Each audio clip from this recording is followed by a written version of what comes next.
मैं शपथ लेता हूँ कि विद्यार्थी मेरा धर्म है, मानवता की सेवा करना मेरा परम लक्ष्य है, राष्ट्र की उन्नति में मैं सदा तत्पर रहूँगा, अपने कर्तव्य मार्ग पर आगे बढ़ते हुए एक स्वच्छ, सुंदर तथा भ्रष्टाचार मुक्त मैं भारत का निर्माण करूँगा। जय हिंद।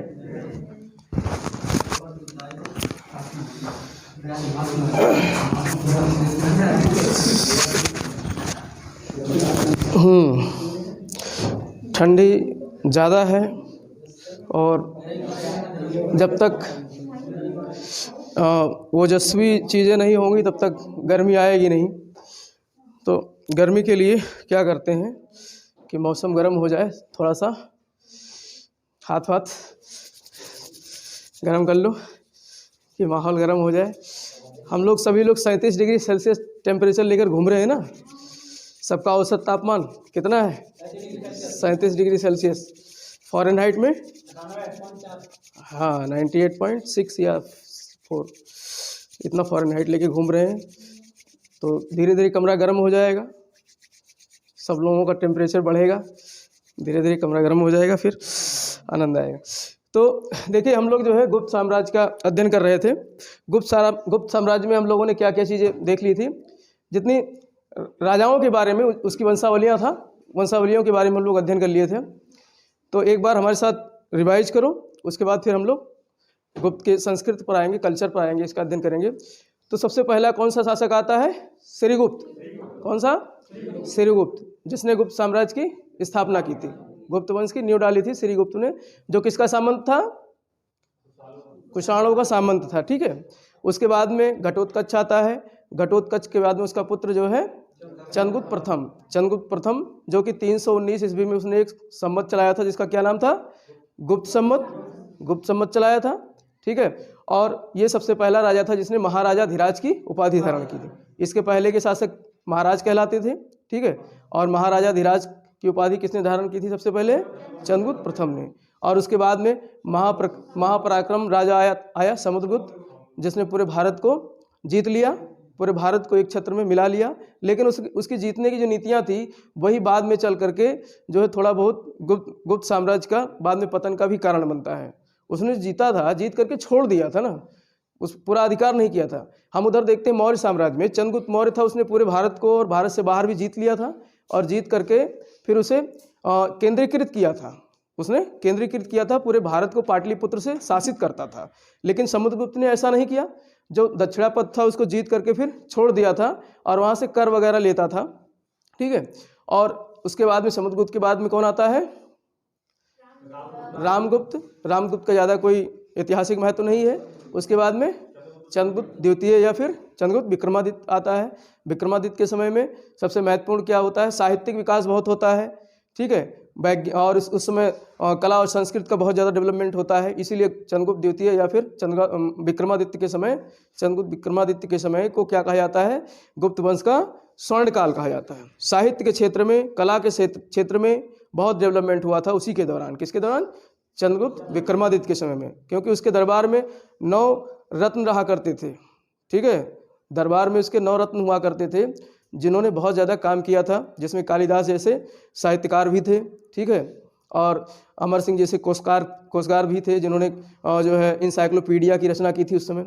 और उसके बाद में कौन आता है? कुमारगुप्त प्रथम के समय का सबसे महत्वपूर्ण घटना क्या थी कि उसने नालंदा विश्वविद्यालय स्थापित किया। और फिर स्कंदगुप्त आता है, जो कि उसके समय में सबसे पहले भारत में हुणों का आक्रमण हुआ था। ठीक है। और शकों को सबसे पहले पराजित करने वाला राजा कौन था? चंद्रगुप्त विक्रमादित्य, और इसीलिए उसने शकारी की उपाधि धारण की थी।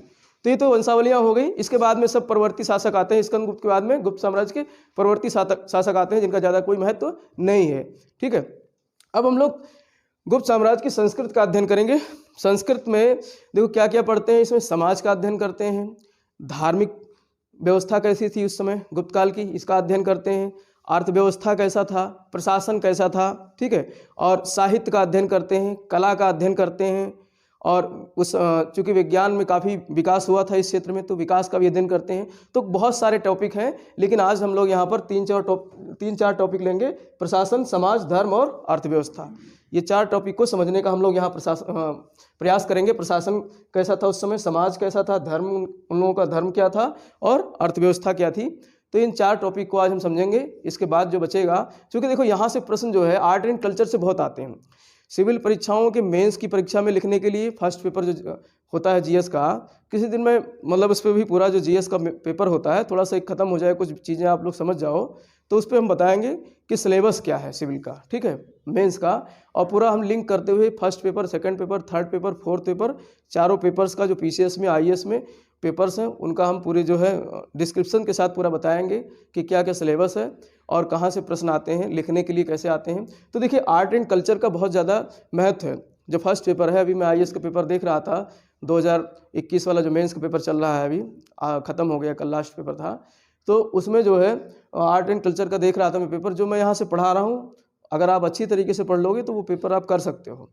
तो गुप्त साम्राज्य से जो है कला और साहित्य पे प्रश्न आते हैं, विज्ञान पे प्रश्न आते हैं मेंस में लिखने के लिए, इसलिए इसको पढ़ना। और प्री में भी किसी भी परीक्षा की जो है, चाहे जिस प्रकार की परीक्षा हो, सभी प्रकार की परीक्षाओं में अगर एंशिएंट इस हिस्ट्री से प्रश्न आते हैं तो गुप्त साम्राज्य की कला और साहित्य से प्रश्न आते हैं। किताबों के नाम आ जाएंगे, किस लेखक ने लिखा है, ये सब प्रश्न आते हैं। तो सारी चीज़ें आपको यहाँ तैयार होंगी।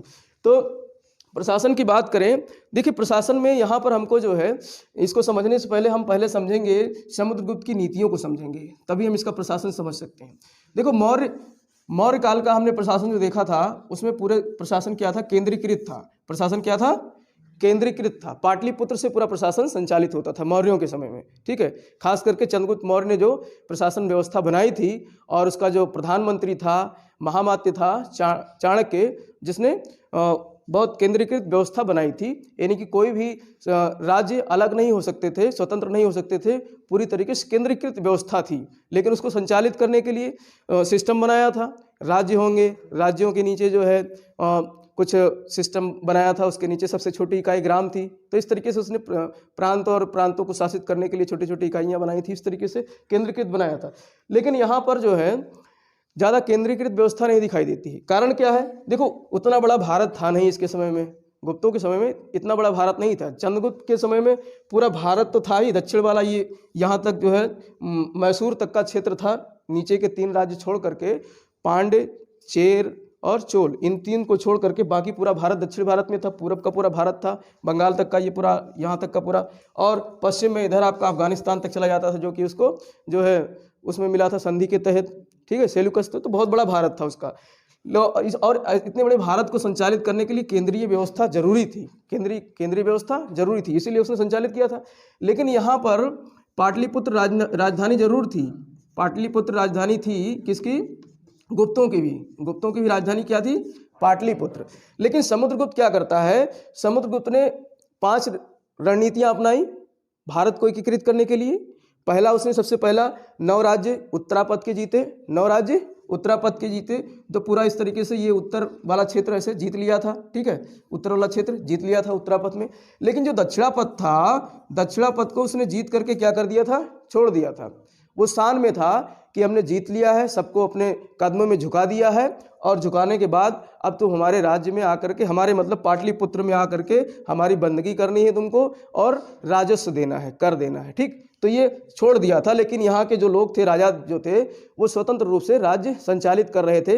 तो वो सामंत हो सकते थे, छोटे छोटे राजा हो सकते थे। क्योंकि देखो सामंती व्यवस्था का जन्म हो चुका था। मैंने बताया था सातवाहन शासकों ने सबसे पहले भूमिदान की प्रथा शुरू की थी। भूमिदान की प्रथा किसने शुरू की थी, सातवाहन शासकों ने। सातवाहन शासकों में सबसे पहला कौन सा शासक था जिसने भूमिदान शुरू किया था, सतकर्णी प्रथम ने सबसे पहले जो है भूमिदान की प्रथा शुरू की थी। उसके बाद कुषाणों ने इसको जारी रखा, ठीक है। तो शुरुआत किसने की थी, सातवाहनों ने, कुषाणों ने जारी रखा, और उसी का नतीजा था कि गुप्त काल में भी सामंत बढ़ते चले गए। और गुप्त के बाद में सामंत, जब आप मध्यकाल से पहले का भारत पढ़ोगे, इसके बाद में एक ट्रांजिशन फेज आता है। एंशिएंट हिस्ट्री और मेडुअल हिस्ट्री के बीच का जो समय होता है, यहाँ पर जो है सामंतों की बहुत ज़्यादा जो है भरमार हो जाती है। अब यहाँ पर सामंत आ जाएंगे, कोई कहेगा मैं सूर्यवंशी हूँ, कोई कहेगा मैं यदुवंशी हूँ, कोई कहेगा मैं चंद्रवंशी हूँ, इस तरीके से आ जाएंगे, सब कहेंगे मेरी उत्पत्ति जो है ईश्वर से हुई, कोई कहेगा मैं यज्ञ से पैदा हुआ हूँ, कोई कहेगा, मतलब राजा इतना ज़्यादा हाइपोथेटिकल बातें करते हैं, कहते हैं मुझे ईश्वर ने जो है भेज दिया है, यज्ञ से पैदा हुए हैं। अभी देखना इसके बाद हम परवर्ती शासकों में जब अध्ययन करेंगे तो इस तरीके से सामंत ने, मतलब अब उनको शासन चलाना है तो जनता को डरा के रखना होगा ना कि मैं ही ईश्वर हूँ। लेकिन अभी तक देखो, इसके पहले बड़ा सब कुछ सिंपल था। इसके पहले जो शासक थे चंद्रगुप्त मौर्य के देख लो, वो भी एक सामान्य व्यक्ति था जो राजा बनता है, उसने कभी नहीं कहा कि मैं ईश्वर हूँ, शासन सत्ता में कभी नहीं कहा कि मैं ईश्वर हूँ। लेकिन अशोक आता है, अशोक ने ये जरूर कहा, देवानाम प्रिय की उपाधि धारण की थी कि मैं देवताओं का प्रिय हूँ, मैं देवताओं का प्रिय हूँ, लेकिन ईश्वर नहीं कहा, देवताओं का प्रिय हूँ, ऐसा जो है उसने लिखा अपने जो है उस पे उसके लेख जो मिले हैं उन लेखों पे लिखा मिलता है देवानाम प्रिय। तो अशोक ने ये कहा। लेकिन कुषाण शासक आए, उन्होंने कहा कि हम देवताओं के पुत्र हैं। कुषाणों ने क्या कहा? हम देवताओं के पुत्र हैं। अब गुप्तों ने तो हद पार कर दी, गुप्तों ने कहा कि हम ही ईश्वर हैं, हमको ईश्वर ने भेजा है शासन करने के लिए, हमको ईश्वर ने भेजा है शासन करने। तभी तो ये परम भागवत की उपाधि धारण करते हैं, परम भट्टारक की उपाधि धारण करते हैं, महाराजा धीराज की उपाधि धारण करते हैं। इस तरीके से उपाधियां धारण करके ये शो करना चाहते हैं कि हम जो है, हमको देवताओं ने भेजा है शासन करने के लिए। और इसके बाद जब आओगे, इसके बाद जब गुप्त वंश का अंत हो जाता है और ये पूरा देश छोटे छोटे सामंतशाही व्यवस्था में जो है कट जाता है, बढ़ जाता है, छोटे छोटे सामंत यहाँ शासन करते हैं, तो वो बिल्कुल अपना जो है अपनी उत्पत्ति ही बता देते हैं कि हमारी उत्पत्ति यज्ञ से हुई है, सूर्य से हुई है। अभी देखना आगे चल करके, ठीक है। तो इस तरीके से यहाँ पर जो समुद्रगुप्त था, इसने पाटलिपुत्र से इसका संचालन चूंकि जीत लिया, इस तरीके से युद्ध विजय करके वापस लौट गया था, पाटलिपुत्र वापस लौट गया था दक्षिण को जीत करके। और इसी प्रकार से उसने आठवीं राज जीते थे, आठवीं राज को जीत करके भी अपने घुटनों पर टिका दिया था, उसके बाद वहाँ से भी कर लेता था। सीमांत राज्य जो थे, पूरब वाले सीमांत राज्य जैसे नेपाल हो गया, इधर बंगाल हो गया, असम हो गया, ये सब सीमांत राज्य जीत करके वहाँ से भी कर लेता था, ठीक है। और इसके अलावा जो विदेशी शासक थे, उत्तर में यहाँ कुषाण बैठे हुए थे, यहाँ पर जो है शक बैठे हुए थे, शक क्षत्रप थे, तो इन सबको जीत करके इनसे कर लेना शुरू किया था, ना कि अपने राज्य में मिलाया था। तो अपने राज्य में नहीं मिलाया था, जीत करके इनसे कर लेता था। तो पूरी तरीके से केंद्रीकृत व्यवस्था नहीं दिखाई देती है। जो गुप्तों का यहाँ प्रशासन है पूरी तरीके से केंद्रीकृत नहीं दिखाई देती है। यानी कि पाटलिपुत्र में राजा बैठा जरूर है, लेकिन यहाँ केंद्रीकृत नहीं है। लेकिन राजा सर्वोच्च है, राजा सर्वोच्च है क्योंकि उपाधि क्या धारण करता है? महाराजा धीराज, महाराजा धीराज। और महाराजा धीराज का मतलब ही होगा महाराजाओं का महाराज, महाराजाओं का महाराज, ठीक है। इसके पहले हम देखते हैं श्रीगुप्त घटोत्कच ने महाराज की उपाधि धारण की थी, अर्थात वो महाराजा धीराज नहीं था, छोटे छोटे सामंत थे, शासक थे। लेकिन यहाँ पर चंद्रगुप्त प्रथम के बाद से सब लोग क्या धारण करने लगते हैं? महाराजा धीराज की उपाधि। तो कहीं ना कहीं ये सब इसके अंडर में थे, ये सब दक्षिण भारत के हों चाहे उत्तर भारत के हों, ये सब शासक किसके अंडर में थे? गुप्त राजाओं के अंडर में थे, तो इसलिए महाराजा धीराज। लेकिन पूरी तरीके से केंद्रीकृत हमको व्यवस्था नहीं दिखाई देती है प्रशासन में। तो प्रशासन को देखो, प्रशासन का अध्ययन करने के लिए हम लोग दो तरीके अपनाते हैं, ठीक है। आपने 9th क्लास में पढ़ा होगा, 9th क्लास में NCERT में जो है जो चैप्टर है शासन व्यवस्था की, उसमें सत्ता का विभाजन एक चैप्टर है, सत्ता का विभाजन। तो सत्ता का विभाजन दो तरीके से किया जाता है। सत्ता का विभाजन दो तरीके से होता है, एक होता है ऊर्ध्वाधर, एक होता है ऊर्ध्वाधर, और एक होता है क्षैतिज, एक होता है क्षैतिज। क्षैतिज मतलब समानांतर, पैरेलल, और ऊर्ध्वाधर का मतलब नीचे से ऊपर या ऊपर से नीचे। तो दोनों तरीके की सत्ता यहाँ संचालित होते दिखाई देती है। हमने चंद्रगुप्त मौर्य शासन में भी देखा था वहाँ पर, और यहाँ भी देखेंगे, ठीक है। तो ये बहुत मतलब वैज्ञानिक तरीका होता है कोई भी पढ़ाई करने का। ऐसे किताबों में नहीं मिलेगा कि शासन सत्ता का विभाजन ऊर्ध्वाधर और क्षैतिज होता है, लेकिन ये वैज्ञानिक तरीका होता है पढ़ाई करने का। तो यहाँ पर ऊर्ध्वाधर विभाजन, अर्थात यहाँ पर केंद्र शक्तिशाली था, सबसे ऊपर क्या था? केंद्र था, ठीक है। और केंद्र किसके अंडर में था? राजा के अंडर में था। केंद्र किसके अंडर में था? राजा के अंडर में था। और राजा अपने आप को क्या कहता था? महाराजा धीराज। तो महाराजा धीराज था ये राजा, ठीक है। अब केंद्र को कुछ प्रांतों में बांटा गया था, केंद्र को कुछ प्रांतों में बांटा गया था। तो प्रांत को यहाँ पर क्या कहा गया है? भुक्ति कहा गया है या अवनी कहा गया है। भुक्ति कहा गया है या अवनी कहा गया है या देश भी कहा गया है, देश भी कहा गया है, ठीक है। तो ये, और इसमें जो इसका शासन करता होता था उसको गोप्ता कहा गया है। क्या कहा गया है? गोप्ता। जो भुक्ति का बाहरी, जैसे मान लेते हैं ये देश है, ये पूरा मतलब राज्य है, भारत है, और भारत में लगभग 6-7 जो है प्रांत थे गुप्तों के समय में। यहाँ पर जो है आपका मालवा वाला क्षेत्र था, और इधर जो है आपका पुंड्रवर्धन था। उत्तरी बंगाल को पुंड्रवर्धन कहा गया है। उत्तरी बंगाल को क्या कहा गया है? पुंड्रवर्धन कहा गया है, ठीक है। और यहाँ पाटलिपुत्र था, ठीक है। और इस तरीके से यहाँ उज्जैनी था, तो और यहाँ पे विदिशा था। तो इस तरीके से ये सब क्या थे? राज्य थे। अब इसमें जो बाहर सीमांत राज्य थे, सीमांत राज्य का जो मुखिया था वो क्या कहलाता था? गोप्ता। और जो मुख्य राज्य थे उसका मुखिया कहलाता था उपरिक। उसका मुखिया क्या कहलाता था? उपरिक। तो दो यहाँ पर अधिकारी हमको दिखाई देते हैं, उपरिक और गोप्ता। उपरिक और गोप्ता किसका अधिकारी है? भुक्ति का। भुक्ति अर्थात प्रांत। जो आज के राज्य हैं उनको गुप्त काल में क्या कहा जाता था? भुक्ति कहा जाता था या अवनी कहा जाता था। उनको गुप्त काल में क्या कहा जाता था? अवनी या भुक्ति। जो आज के प्रांत है, जैसे उत्तर प्रदेश, बिहार, राजस्थान, ये सब प्रांत है ना। और हम सब किसके अंडर में है? दिल्ली के अंडर में है। दिल्ली जो है एक केंद्रीकृत इकाई है, ठीक है। तो कुछ इस तरीके से वहाँ पर भी प्रांत थे, लेकिन स्पष्ट रूप से प्रांतों का विभाजन नहीं है। अशोक के समय में हम 5 प्रांत देखते हैं, अशोक के समय में 5 प्रांत देखते हैं, लेकिन यहाँ पर प्रांतों का कोई स्पष्ट विभाजन नहीं है। हमने तो ऐसे ही बता दिया है, ठीक। तो प्रांत जो है ये विषयों में बटे थे। किस में बटे थे? विषयों में। जो जिले हैं उनको क्या कहा गया था? विषय कहा गया था। जो जिला होता है उसको क्या कहा गया? विषय कहा गया। क्या कहा गया? विषय। आज भी जिले हैं, जनपद हैं, ठीक है। जनपद हम लोग शुरू से पढ़ते चले आ रहे हैं। जनपद से महाजनपद बना, महाजनपद ही राज्य हो गए ना बाद में, ठीक है। तो यहाँ पर जो जिले हैं वो क्या कहा गया? गुप्त काल में विषय कहा गया। तो प्रश्न आते हैं, टिक वाले प्रश्न आ जाएंगे कि जो है गुप्त काल में निम्न में से जो है जिला किसको कहा गया है? तो दे देगा पेठ, विषय, भुक्ति। तो क्या है? विषय। विषय को क्या कहा गया? जिला कहा गया। और जिले का जो अधिकारी होता था, मुख्य जो शासनकर्ता होता था, विषयपति कहा गया। क्या कहा गया? विषयपति।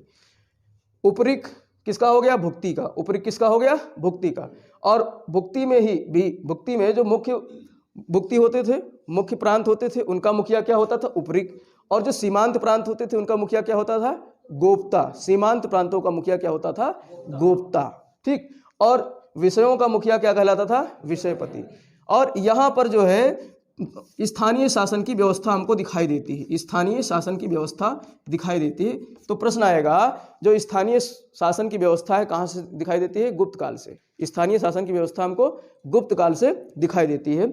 स्थानीय शासन अर्थात नगर का प्रशासन आपको अलग दिखाई देगा, नगर का प्रशासन आपको अलग दिखाई देगा, और गाँवों का प्रशासन आपको अलग दिखाई देगा, ठीक है। तो नगर का प्रशासन अलग दिखाई देता है और गांवों का प्रशासन अलग। नगर का जो मुखिया होता है, जो नगर का प्रशासन का जो प्रमुख होता है, उसको कहते हैं पुरपति। क्या कहते हैं? पुरपति। नगर के जो मुख्य अधिकारी होता है, जो मुख्य प्रशासक होता है, उसको क्या कहते हैं? पुरपति। नगर का प्रशासन, ठीक है। और नगर गांव का जो प्रशासन होता है ये फिर कई इकाइयों में बटा है। तमाम गांवों के समूह को यहाँ पर कहा गया जो है आपका वीथी। क्या कहा गया? वीथी, ठीक है। तो इसको इस तरीके से बनाएंगे थोड़ा सा जो है। नगर प्रशासन तो ये हो गया, ठीक। और नगर प्रशासन के बाद में क्या आता है? वीथी। क्या आता है? वीथी। वीथी क्या होता है? तमाम गांवों का समूह। वीथी क्या है? तमाम गांवों का समूह। जैसे आज का क्या है? तहसील। आज का क्या है? तहसील। आज का तहसील उस समय क्या कहलाता था? वीथी। कब कहलाता था? गुप्तों के समय में तहसील को क्या कहते थे? वीथी, ठीक है। जो वर्तमान तहसील है। और तहसील क्या है? तमाम गांवों का समूह है। तहसील में तमाम राजस्व ग्राम आते हैं, तमाम राजस्व ग्राम आते हैं, तब तो तहसील का निर्माण होता है। और वीथ के बाद में एक आता है पेठ। वीथ के बाद में पेठ आता है, ठीक है। पेठा से पेठ याद कर लेना, आगरा का पेठा मशहूर है। तो पेठ क्या हो गया? वीथ के बाद जो है थोड़े से गांवों का समूह क्या कहलाता है? थोड़े से गांवों का समूह क्या कहलाता है? पेठ।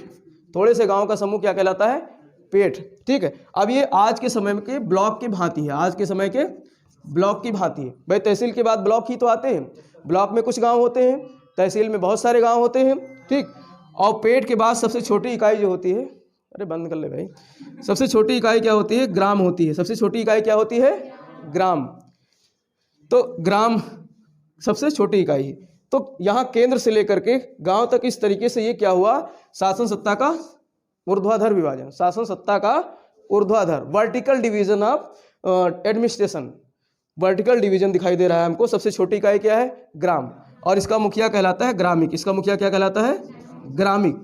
हमने वहाँ मौर्य में देखा था ग्रामणी कहलाता था। मौर्य में क्या कहलाता था? ग्रामणी। और यहाँ पर क्या कहलाता है? ग्रामिक। ठीक, तो ग्राम, पेठ, वीथि, विषय, प्रांत, केंद्र, इस तरीके से ये क्या हो गया? शासन सत्ता का ऊर्ध्वाधर विभाजन। शासन सत्ता का ऊर्ध्वाधर विभाजन। अगर क्षैतिज की बात करें तो इसके साथ साथ में जो है हमको क्या क्या देखने को मिलता है? न्याय का प्रशासन अलग दिखाई देता है। ठीक है, राजस्व का प्रशासन अलग दिखाई देता है, सैन्य का प्रशासन अलग दिखाई देता है। तो वो सब क्या है? क्षैतिज विभाजन। ये सब क्या है? क्षैतिज विभाजन। जैसे न्याय की बात करें, न्याय प्रशासन की बात करें, ठीक है भाई, न्याय प्रशासन में जो राजा होता है वो क्या होता है? सबसे प्रमुख जो है न्यायाधीश होता है। प्रमुख न्यायाधीश कौन होता है? राजा होता है। ठीक है, लेकिन यहाँ पर महादंड नायक, जो न्याय का मुख्य अधिकारी जो होता है वो क्या होता है? महादंड नायक। क्या होता है? महादंड नायक, जो राजा के बाद न्याय का सर्वोच्च अधिकारी होता है। राजा के बाद न्याय का सर्वोच्च अधिकारी क्या कहलाता है? महादंड नायक। लेकिन राजा तो सर्वोच्च होता है, राजा तो सभी, चूंकि राजा ही सबसे शक्तिशाली है और राजा अपने आप को मतलब राज्य संचालित करने के लिए उसने मंत्रिमंडल का बनाया। जैसे ये केंद्र में बैठा हुआ एक राजा है, केंद्र में बैठा हुआ राजा है, राजा अकेले तो चला नहीं सकता है, तो इसने क्या चारों तरफ अपने क्या बना रखे? मंत्रिमंडल बना रखा है। क्या बना रखा है? मंत्रिमंडल। और मंत्रिमंडल जो अमात्य होते हैं वही क्या होते हैं? मंत्री होते हैं। जो अमात्य होते हैं मंत्री होते हैं। हमने मौर्य काल में देखा था कि वहाँ पर बहुत अच्छा विभाजन था। ठीक है, वहाँ पर जो है कैबिनेट स्तर के मंत्री भी दिखाई देते थे। ठीक है, और कुछ जो है आपके तीर्थ नामक कुछ मंत्री थे, इस तरीके से। ठीक है, लेकिन यहाँ पर मंत्रिमंडल उतनी व्यवस्थित नहीं दिखाई देती है। लेकिन और चूंकि इनको जो है वहाँ पर जो है पर्ण के रूप में नगद वेतन दिया जाता था। मंत्रियों को वहाँ पर नगद वेतन दिया जाता था। और यहाँ पर नगद के साथ साथ में भूमि भी दी जाती थी, क्योंकि भूदान व्यवस्था यहाँ शुरू हो चुकी थी। सातवाहनों ने भूदान की प्रथा शुरू कर दी थी, तो नगद भी देते थे। नगद के साथ साथ में जरूरत पड़ती थी, नगद नहीं है तो क्या देते थे? भूमि देते थे। और भूमि दे दिए और कहें कि अब यहाँ से तुम राजस्व इकट्ठा करोगे और तुम्हारा होगा। भाई ज़मीन लेकर के ऐसे तो कोई लेगा नहीं कि ज़मीन लेकर के बस छोड़ दिया बंजर। ज़मीन में खेती भी करवाना है। खेती के बाद जो उपज आएगा वो हम स्वयं रखेंगे, जिसको मिला है, जिस मंत्री को मिला है। ठीक है, और उसके बाद में वो कुछ % राजा को कर देगा, बाकी उसका हो जाएगा। बाकी उसका हो जाएगा किसका? मंत्री का, जिसको दिया गया। तो ये ज़मीन, भाई ज़मीन तो सीमित है, ज़मीन क्या है? सीमित है। तो धीरे धीरे करके ज़मीन ज़्यादा जब हो जाती है, मंत्रियों के पास, ब्राह्मणों के पास, ब्राह्मणों को भी दान दिया जाता था मंत्री उसमें भूमि के रूप में। और यहाँ तक कहा गया है कि ब्राह्मण लोग ये कहते थे कि आपने दान दे दिया, अब दान दोबारा आकर के दान को देखोगे नहीं कि दान क्या दिया है। गुप्त दान की बात होती है ना, तो ऐसे उन लोगों ने एक षड्यंत्र रचा कि जो दान वाली ज़मीन है उसको राजा आकर देख नहीं सकता है, अर्थात राजा न वहाँ से कर ले सकता है। अब जब देखने नहीं जाएगा तो सेना भी नहीं भेज सकता है, तो सैनिक भी उसके बनेंगे कि नहीं बनेंगे? उस ज़मीन पर सेना भी रखेगा कि नहीं? तो ऐसे करके छोटे छोटे सामंत बन जाते हैं। ऐसे करके छोटे छोटे सामंतों का उदय होता है। ठीक, और यही बाद में चल करके भारत के लिए नासूर बनते हैं, जो भारत में विदेशी आक्रांताओं को जो है बुलावा देते हैं। जब भारत छोटे छोटे चीज़ों में, अभी तक इतने विदेशी आक्रांता क्यों नहीं आए? जो भी आए वो भारत में इस तरीके से जो है नुकसान नहीं किया। चाहे वो इंडो ग्रीक आए हों, उन लोगों ने भारत को इतना नुकसान नहीं किया। लेकिन मध्यकाल में देखोगे जब मुस्लिम आक्रांता भारत आने लगते हैं तो पूरी तरीके से भारत जो है उसका सब कुछ सत्यानाश हो जाता है। फिर उसके बाद इसी चीज़ का फ़ायदा उठाकर अंग्रेज आ जाते हैं बाद में। तो ये कारण क्या रहा है? यही भूमिदान प्रथा कहीं ना कहीं हमारे लिए नासूर बनी रही आने वाले समय में। तो इस तरीके से राजा जो है मंत्रिमंडल बनाता है और मंत्रियों को 2 तरीके से वेतन देता है, नगद के रूप में या फिर भूमिदान के रूप में। ठीक, तो ये महादंड नायक क्या था? मंत्री था, अमात्य था, मंत्रिमंडल का प्रमुख सदस्य था, जो न्याय प्रशासन का मुखिया कहलाता था। और यहाँ पर न्याय में जो है हमको दीवानी और जो एक होता है फौजदारी और एक क्या होता है? दीवानी। 2 प्रकार के न्याय होते हैं। आज भी हमारे यहाँ 2 प्रकार के न्याय संचालित होते हैं, दीवानी और फौजदारी। दीवानी में सामान्य न्याय, सामान्य मुकदमे होते हैं, दीवानी में सामान्य मुकदमे होते हैं, और फौजदारी में चोरी चकारी, लड़ाई, मारपीट, दंगा, ये सब क्या होता है? फौजदारी में होता है। तो प्रश्न आएगा कि किस काल में जो है दीवानी और फौजदारी मुकदमों के बीच एक स्पष्ट जो है विभाजन दिखाई देता है, स्पष्ट विभाजन दिखाई देता है। तो ये कहाँ से दिखाई देता है? गुप्त काल से। गुप्त काल से दीवानी मुकदमे दीवानी मुकदमे और फौजदारी मुकदमे, जो आज के समय के जो मुकदमे होते हैं ना, दीवानी और फौजदारी वाले, ये गुप्त काल के समय से स्पष्ट रूप से दिखाई देते हैं, स्पष्ट रूप से दिखाई देते हैं। तो प्रश्न आएगा टिक लगाने के लिए कि किस काल से दीवानी और फौजदारी मुकदमे अलग अलग दिखाई देते हैं, स्पष्ट रूप से हमको दिखाई देते हैं। तो ये कब से दिखाई देते हैं? गुप्तों के समय से हमको दिखाई देते हैं। ठीक है, तो दीवानी और फौज, लेकिन हम मौर्य काल में भी देखे हैं दीवानी और फौजदारी। दीवानी को वहाँ पर जो है धर्मस्थीय कहा गया, दीवानी को वहाँ क्या कहा गया? धर्मस्थीय। लेकिन वहाँ पर इतना स्पष्ट विभाजन नहीं था। दीवानी को धर्मस्थीय और फौजदारी मुकदमों को कंटक शोधन कहा गया था। क्या कहा गया था? कंटक शोधन, याद है ना? हाँ, तो फौजदारी को कंटक शोधन कहा गया था और दीवानी को धर्मस्थीय, लेकिन स्पष्ट विभाजन नहीं था। कभी कभी कंटक शोधन में धर्मस्थीय वाले मुकदमे आ जाते थे और कंटक शोधन वाले मुकदमे धर्मस्थीय में आ जाते थे। इसलिए स्पष्ट विभाजन हमको कहाँ दिखाई देता है? गुप्त काल में। गुप्त काल में हमको न्याय की जो व्यवस्था है बहुत स्पष्ट रूप से हमको दिखाई देती है। और यहाँ पर जो दंड का प्रावधान था बहुत कठोर नहीं था, दंड का प्रावधान बहुत कठोर नहीं था बल्कि सरल था। दंड का प्रावधान यहाँ सरल था। कौन कहता? फाह्यान। फाह्यान किसके समय भारत आया था?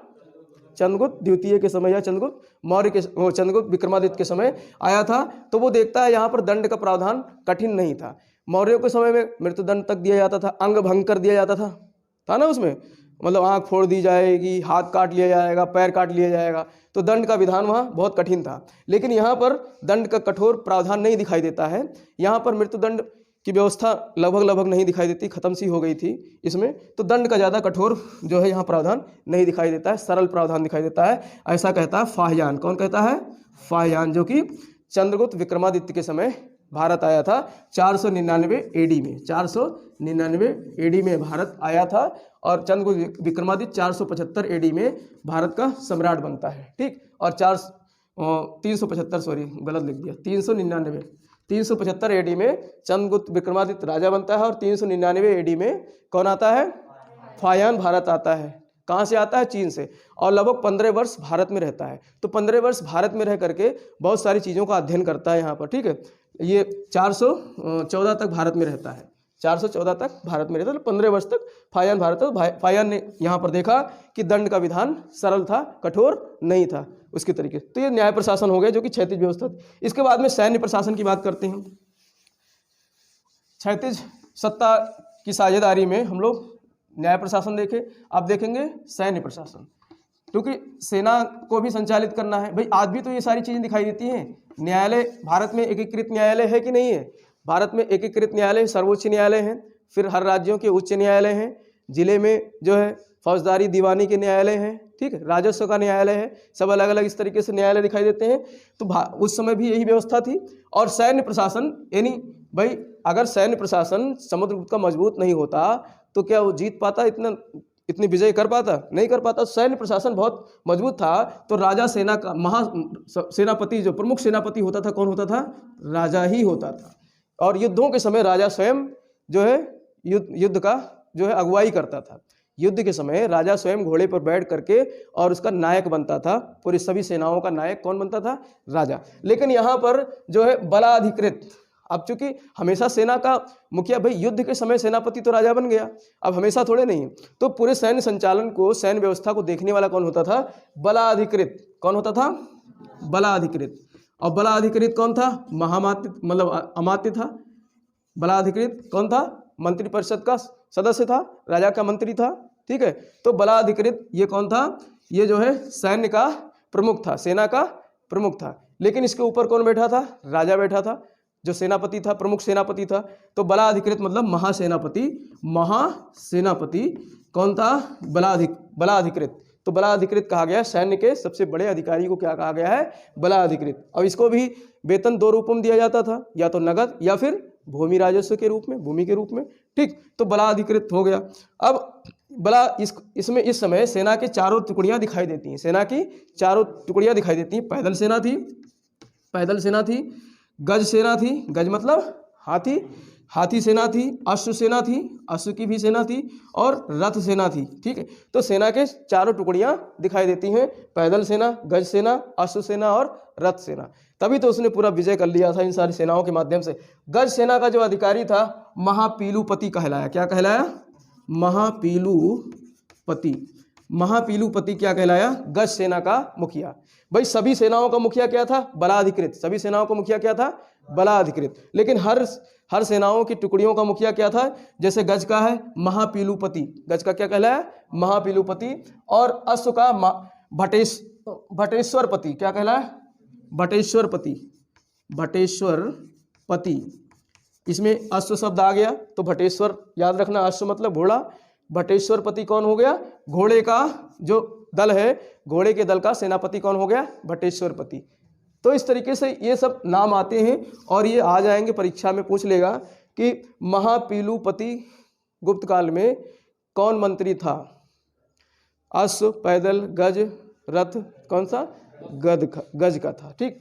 और सबको युद्ध के समय रसद की आवश्यकता होती थी।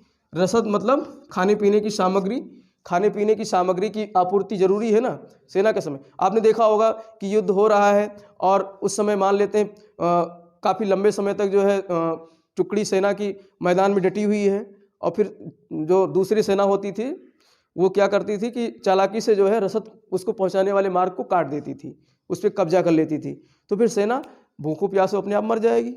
तो इस तरीके से यहाँ पर रसद पहुंचाने वाला भी एक विभाग था जो इन सबको युद्ध के समय रसद पहुंचाता था। तो उसका मंत्री कहलाता था रणभंडार गालिक। क्या कहलाता था? रणभंडार गालिक, रणभंडार गालिक। तो रणभंडार गालिक कौन था? रसद पहुंचाने वाला। युद्ध के समय सभी सैन्य दलों को युद्ध के समय सैन्य दलों को रसद पहुंचाने वाला क्या कहलाता था? रणभंडार गालिक। रण मतलब युद्ध, रण का मतलब युद्ध होता है, रण कौशल, युद्ध कौशल, और भंडार मतलब खाना वगैरह, रसद वगैरह। तो रणभंडार गालिक कौन कहलाया? रसद की आपूर्ति करने वाला युद्ध के समय रणभंडार गालिक कहलाया। तो ये नाम इसलिए हमने जो है बता रहा हूँ कि ये परीक्षाओं में पूछता है, टिक लगाने के लिए प्रश्न आ जाते हैं, तो इनके नाम आपको याद होने चाहिए। 2-3 बार आप नाम को रिवाइज कर लोगे तो याद हो जाएगा। ठीक है, तो याद करो आप। बलाधिकृत कौन था? सैन्य प्रशासक का सेनापति। महासेनापति कौन था? बलाधिकृत। और महापीलुपति कौन था? गज का सेनापति महापीलुपति। और अश्व का सेनापति भटेश्वरपति कौन था? अश्व का सेनापति। और रसद वाला कौन था? रणभंडार गालिक। रणभंडार गालिक कौन था? रसद की आपूर्ति करने वाला। ठीक है। और न्याय का कौन था? महादंडाधिकारी, महादंडनायक कौन था? महादंडनायक। न्याय का मुखिया कौन था? महादंडनायक। ठीक है। और दीवानी और फौजदारी के मुकदमे यहाँ गुप्त काल में स्पष्ट रूप से हमको दिखाई देते हैं। तो ये हो गया सैन्य प्रशासन। ये क्या हो गया? सैन्य प्रशासन। सैन्य प्रशासन के बाद में हम लोग बात करेंगे जो है राजस्व प्रशासन। कौन सी प्रशासन? राजस्व प्रशासन। ये सब हम लोग 36 सत्ता में देख रहे हैं, राजस्व प्रशासन। अब राजस्व प्रशासन का सबसे प्रमुख मुखिया कौन था? राजा ही था। ठीक है। जो भी राजस्व आएगा उसका अधिकारी कौन होगा? राजा। क्योंकि भूमि का मुखिया कौन होता था? राजा होता था। भूमि का मुखिया किसे कहा गया है? राजा को। यानी जमीन जो है किसकी होगी? राजा की होगी। ठीक। जब राजा की जमीन होगी तो भू राजस्व के स्रोत का मालिक कौन होगा? राजा ही होगा। लेकिन राजा चूंकि सब कुछ कर नहीं सकता है तो उसने मंत्रिमंडल में एक मंत्री बनाया जिसका नाम था महामंडा अधिकृत। क्या नाम था? महामंडा अधिकृत। महामंडा अधिकृत। तो महामंडा अधिकृत कौन था? ये मंत्री था, मुख्यमंत्री था। जो किसका मुख्यमंत्री मतलब यहाँ पर सीएम वाला मुख्यमंत्री नहीं, प्रमुख मंत्री कह सकते हो। प्रमुख मंत्री किसका था? राजस्व प्रशासन का, जो कि राजस्व का लेखा उखा इकट्ठा करता था, राजस्व को कलेक्ट करता था, देख रेख करता था। तो कौन कहलाता था? महामंडा अधिकृत। ठीक है। लेकिन राजा भूमि का मुखिया होता था, भूमि का प्रमुख राजा ही होता था। जमीन जो होती थी पूरे राज्य की किसकी होती थी? राजा की होती थी। ठीक। तो राजस्व के बारे में थोड़ा सा, इसके बारे में हम लोग अर्थव्यवस्था में अलग से पढ़ेंगे। यहाँ पर जो है 1/6 से लेकर के 1/4 तक जो है कर की व्यवस्था दिखाई देती है, भूमि कर। और राजस्व का मुख्य स्रोत क्या था? जमीन था।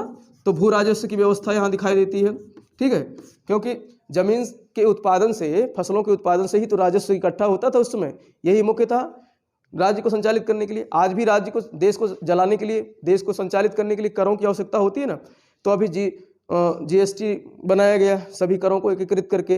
प्रत्यक्ष और अप्रत्यक्ष 2 प्रकार के कर होते हैं। जब हम लोग अर्थशास्त्र पढ़ेंगे, अर्थव्यवस्था, तो उसमें देखेंगे कि 2 प्रकार के कर होते हैं, प्रत्यक्ष कर और अप्रत्यक्ष कर। हम साबुन एक लगाते हैं तो उस साबुन को लगाने जब लगाते हैं, जब हम टैक्स दे आते हैं तभी हमको वो साबुन मिलता है और वो हम घिस घिस करके लगाते हैं। तो वो टैक्स कैसा? अप्रत्यक्ष टैक्स है जो हमको दिखाई नहीं देता है, तो उसको अब जीएसटी कह दिया गया है, गुड्स एंड सर्विस टैक्सेस। उसमें वस्तुएं और सेवाएं, वस्तु क्या है? साबुन है, वस्तु है, ठीक है। और सेवाएं क्या है? जो हमको अदृश्य है, जो हम सर्विसेज लेते हैं वो सब सेवाएं हैं, तो उनके बदले टैक्स दिया जाता है, तो वो सब अप्रत्यक्ष कर होते हैं। और जो प्रत्यक्ष कर क्या होते हैं? जैसे हमको सैलरी मिली तो हमने अपनी सैलरी का, आमदनी की जो हमारी कमाई है, आय का कुछ हिस्सा सरकार को जमा कर दिया, तो वो क्या कहलाता है? प्रत्यक्ष कर, डायरेक्ट टैक्स। तो ये सब कर के साधन थे, लेकिन वहाँ पर कर का साधन मुख्य क्या था? भू राजस्व। क्या वहाँ पर कर का मुख्य साधन क्या था? भू राजस्व था, ठीक है। तो भू राजस्व कर का मुख्य साधन था, और कर को वहाँ पर क्या कहा गया है? भाग कहा गया है। कर को क्या कहा गया है? भाग। भाग मतलब हिस्सा, भाग मतलब हिस्सा। और ये भाग कितना था? 1/4 से लेकर के 1/6 तक। ये हमको मौर्य काल में भी दिखाई देता है, 1/6 से लेकर के, और उसने अशोक ने तो 1/8 तक कर दिया था। कहाँ का? लुम्बिनी का, क्योंकि वो बौद्ध धर्म को अपना लेता है, और बौद्ध धर्म जो है महात्मा बुद्ध जी का जन्म स्थल था वो लुम्बिनी, तो इसलिए वहाँ पर 1/8 कर देता है राजस्व, ठीक है। तो इस तरीके से भू राजस्व इसका मुख्य स्रोत था। तो राजस्व प्रशासन की बाकी सारी बातें हम लोग अर्थव्यवस्था में डिटेल में अध्ययन करेंगे। तो ये तो हमने क्या देखा? प्रशासन देखा। ये हमने क्या अध्ययन किया? प्रशासन। तो इस समय का प्रशासन को अगर हम एक समराइज करें, तो समराइज करके हमको ये पता चलता है कि जो गुप्तों का प्रशासन था वो केंद्रीकृत कम था। मौर्यों की तुलना में इतनी ज़्यादा केंद्रीकृत नहीं था। उसके पीछे समुद्रगुप्त की युद्ध की रणनीतियाँ थीं, आप समझ सकते हो, युद्ध की रणनीतियाँ थीं, ठीक। और एक जो है ऊर्ध्वाधर या वर्टिकल डिवीजन हमको दिखाई देता है प्रशासन की, जहाँ केंद्र मुख्य है, केंद्र के बाद कुछ केंद्र को, यानी पूरे भारत को राज्यों में बांटा गया है, जिसको क्या कहा गया है? भुक्ति, ठीक, हाँ, भुक्ति या फिर अवनी कहा गया है, प्रांत कहा गया है। और उसका जो मुखिया होता था या फिर उसका जो मंत्री होता था, क्या कहलाता था? उपरिक कहलाता था। क्या कहलाता था? उपरिक कहलाता था। और सीमांत राज्यों का मुखिया कहलाता था गोप्ता। क्या कहलाता था? गोप्ता। और फिर प्रांतों को किस में बांटा गया है? विषयों में, विषय अर्थात जिलों में, ठीक है। और विषयों का मुखिया क्या कहलाता था? विषयपति। फिर उसके बाद हमको स्थानीय शासन की व्यवस्था हमको दिखाई देती है। नगर प्रशासन अलग से संचालित होता था। नगरों का जो मुख्य प्रधान व्यक्ति होता था क्या कहलाता था? पुरपति। क्या कहलाता? पुरपति। और ग्रामों में हम देख रहे हैं यहाँ पर वीथी में बांटा गया है, जो गांव, कई गांवों का समूह वीथी कहलाता था, ठीक है, जो आज के तहसील के समान है, ठीक। और वीथी को बांटा गया पेठ में। किस में बांटा गया? पेठ, जो आज के ब्लॉक के स्तर का है। तो और पेठ की सबसे निचली इकाई गांव होती थी, जैसा कि आज के समय में, और गांव का मुखिया ग्रामिक कहलाया। तो इस तरीके से हमको ऊर्ध्वाधर विभाजन दिखाई देता है। और क्षैतिज विभाजन में हमने सैन्य प्रशासन का अध्ययन किया, न्याय प्रशासन का अलग से अध्ययन किया, और राजस्व प्रशासन का अध्ययन किया। तो ये प्रशासन हमारा खत्म। अब हम लोग समाज की बात करेंगे। देखो, समाज के बारे में जानकारी कैसे होती है, तो इसके कुछ साहित्यिक स्रोत हैं। समाज के क्या है? समाज कैसा था, इसके हमको साहित्यिक स्रोत से पता चलता है, क्योंकि अब यहाँ साहित्य बहुत लिखे जाने लगे हैं। जैसे वराह मिहिर ने लिखा था बृहत संहिता। क्या लिखा था? बृहत संहिता। वराह मिहिर जो एक जो है खगोल विज्ञानी था, उसने किताब लिखी थी बृहत संहिता। और किसके समय में था ये? चंद्रगुप्त विक्रमादित्य के समय का नवरत्नों का एक नवरत्न था। तो इसने एक किताब लिखी थी बृहत संहिता।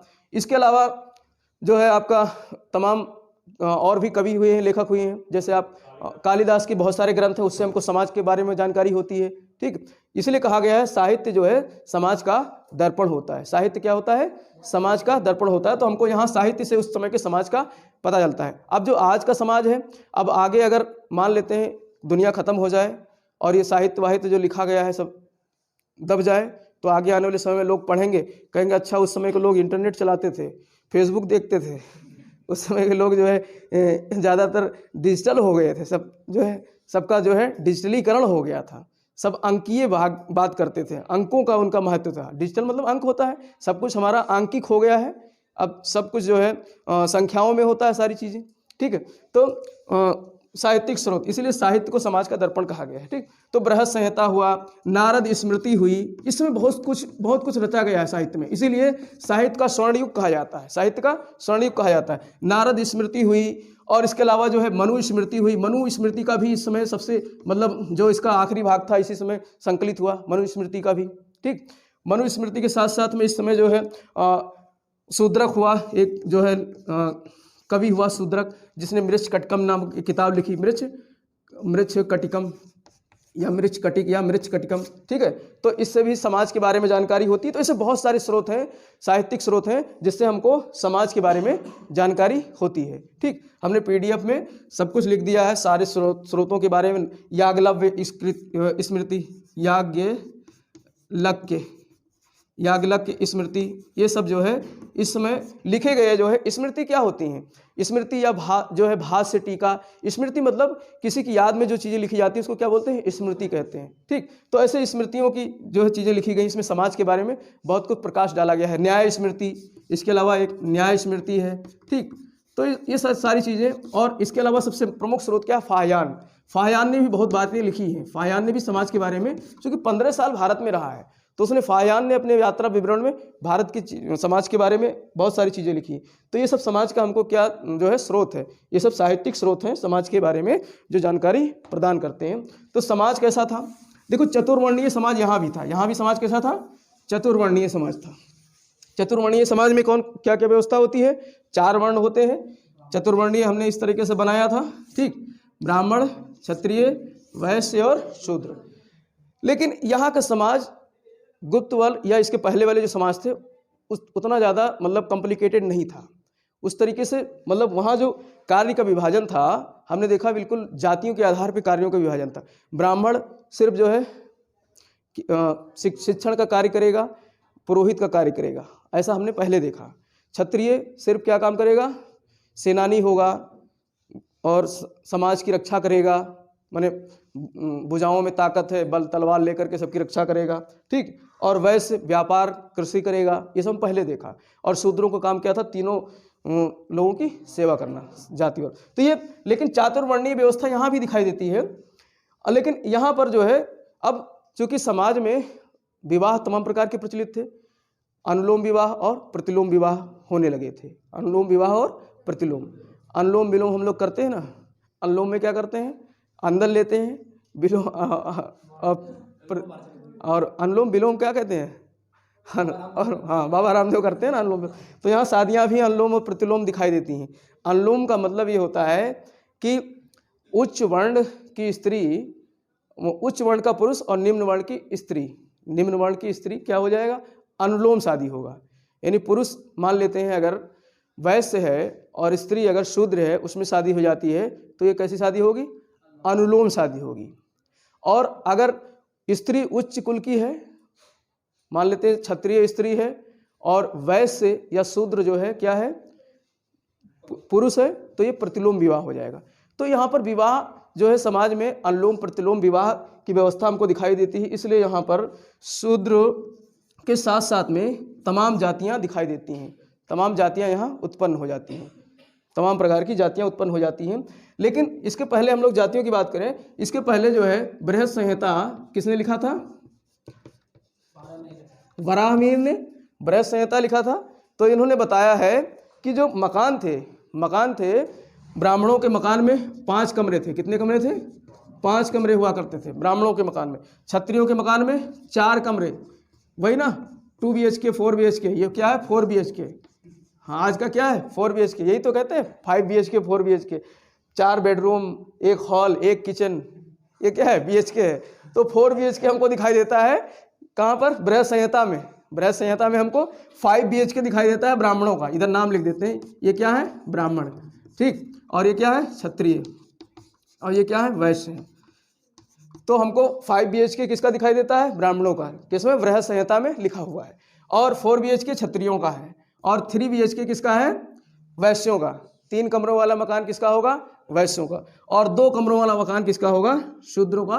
तो 2 BHK हमको दिखाई। आज भी यही कुछ व्यवस्था है कि नहीं? जिसके पास ज़्यादा पैसा है वो 5 BHK खरीदता है, 4 BHK खरीदता है। कम पैसे वाले लोग 2 BHK 3 BHK पे आ जाते हैं कि नहीं आ जाते हैं? तो इस तरीके से हमको बृहद संहिता से पता चलता है कि जो है इस तरीके से रहन सहन की व्यवस्था ऐसे थी, मकान इस तरीके से थे। और यहाँ पर न्याय का जो विधान था, न्याय संहिता में न्याय का विधान बताया गया है। न्याय संहिता में न्याय के विधान में कहा गया है कि अब न्याय का विधान कैसे? भाई परीक्षण किया जाता था। जैसे आपने देखा होगा सीता जी जो है जब वापस आती हैं तो उनको परीक्षा देनी पड़ती है, अग्नि परीक्षा। आग से गुजारा जाता है कि नहीं। और सीता जी कौन थी जाति की? क्षत्रिय थी, क्षत्रिय थी ना, राम जी ये सब क्षत्रिय थे। तो यहाँ पर ब्राह्मणों के लिए जो है तुला परीक्षण रखा गया। ब्राह्मणों के लिए क्या रखा गया? तुला परीक्षण। न्याय संहिता में लिखा हुआ, मैं अपने आप से नहीं बता रहा हूँ। तुला परीक्षण अर्थात तराजू में बैठा दिया गया, और अगर पलड़ा भारी हो गया, कम हो गया, तो माना जाएगा दोषी है, निर्दोष है।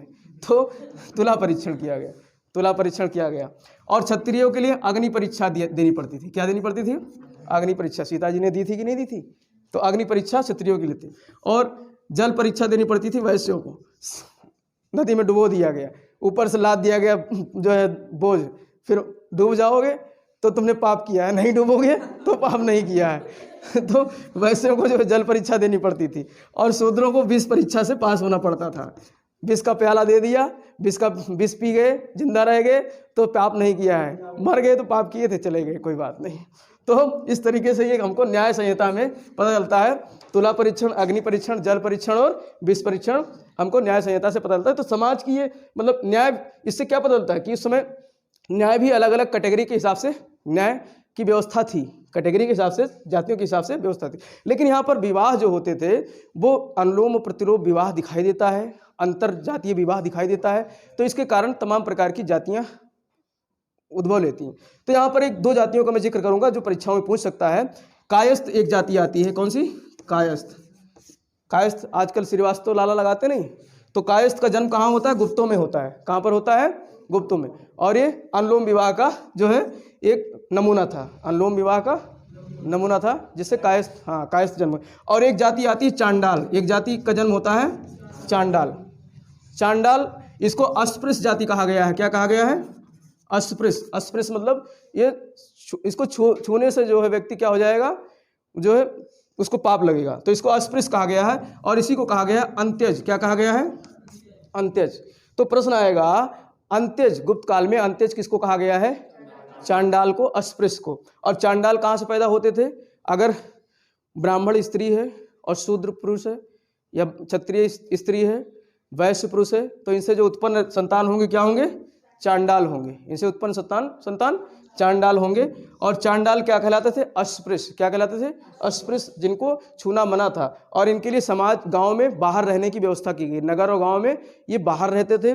जब गांव में और नगर में प्रवेश करते थे तो डंडा लेके पीटते हुए चलते थे कि भैया हम आ रहे हैं, सब लोग रास्ता खाली कर दो, नहीं तो टच हो जाओगे। तो रास्ता खाली कर देते थे। इस तरीके से इनकी व्यवस्था थी। तो इनको क्या कहा गया? अंत्यज कहा गया। तो यहाँ पर कायस्थ के बारे में पूछेगा। कायस्थ जाति का उदय कहाँ होता है? गुप्त काल में। कब होता है? गुप्त काल में। चांडाल जाति का उदय कब होता है? गुप्त काल में। अब चांडालों का कार्य क्या था? तो कार्य ये था कि शिकार करना, पशुवध करना, ठीक, मछली पकड़ना। और जो दंड पाए हुए लोग हैं, जैसे किसी को फांसी की सजा हो गई तो फांसी पर लटका देना। आज भी डोम लोग फांसी पर लटकाते हैं ना, तो ये एक तरीके से डोम भी थे उस समय के, क्या थे? डोम थे। तो अब ये इनके पास वो सारे कार्य दिए गए थे जो समाज में बहिष्कृत कार्य थे, ठीक है। कोई शिकार करना, उसमें भी तो वध करना है, साफ सफाई करना समाज, गांव का, नगर का, तो ये सब कार्य किसके थे? चांडाल के थे। तो इस तरीके से, लेकिन अब यहाँ पर एक व्यवस्था और कही गई है कि अगर मान लेते हैं कोई क्षत्रिय या कोई ब्राह्मण या कोई क्षत्रिय, अगर उसे आजीविका नहीं मिल रही है, अब यज्ञ का इतना विधान नहीं दिखाई देता है। गुप्त काल में यज्ञ का इतना विधान नहीं था। हम देख रहे हैं वहाँ से वैदिक संस्कृत से यज्ञ शुरू होता है और बहुत ज़्यादा इसका विधान दिखाई देता है, हमको मौर्यों तक भी दिखाई देता है। लेकिन धीरे धीरे आते आते पुरोहितों का वर्चस्व कम होने लगता है। भाई समाज में तमाम प्रकार की जातियां आ गई और यहाँ पर अभी कहा गया, कार्य विभाजन जो किया गया, अब इनको भी, शूद्रों को भी जो है कृषि और वाणिज्य व्यापार सब करने का अधिकार दे दिया गया, सब कर सकते थे। तो इसीलिए ब्राह्मणों को भी कहा गया कि ब्राह्मण और क्षत्रिय भी आपातकाल में जो है अपना दूसरा व्यवसाय कर सकते हैं। शिक्षण के अलावा, पुरोहित के अलावा भी दूसरा व्यवसाय कर सकते हैं। तो इनके लिए जो एक शब्द आता है आपद धर्म, क्या आता है?